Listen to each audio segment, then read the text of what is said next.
Assalamu alaikum урматтуу кыргыз эли, кандайсыздар? Бүгүн мына 1-май саат 9:30 болуп калды. Согуштун башталганына бүгүн 3-күн. Бирок Кыргызстан тараптан эч кандай бир кадам жасалган жок. Биз азыр Достук айылынын үстүндө турабыз. Достук айылынын үстүндөгү канал, эгер түшүнгөндөр болсо, мына жерде асфальт жолу, ушул жерде кыргыздар турат. Айылды аралап киргенге эч кимдин духу жетпей жатат.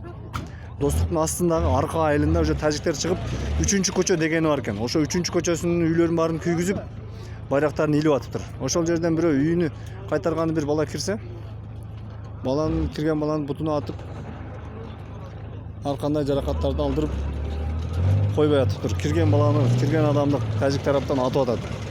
Тажик тараптын военный кийинген балдары атып жатат экен. Демек бул тажиктердин военныйлеринин ат дегенге укугу бар экен. Кыргызстандын ат дегенге укугу жок экен. Эч ким атпай атат кыргыз тараптан. Мына чыныгы бүгүнкү абал ушундай. Эч кандай бул жак тынч, нары бери деген сөзгө ишеништин кереги жок. Мына чыныгы элдер өзүнө өзү коргойбуз деп ушетте жүрөт азыр. Булар барып биз коргойлу десе, буларда же бир курал жарагы жок. Же башка нерсеси жок. Военныйлерде куралы бар, мына жерде мында болуп турат, тизилип эле.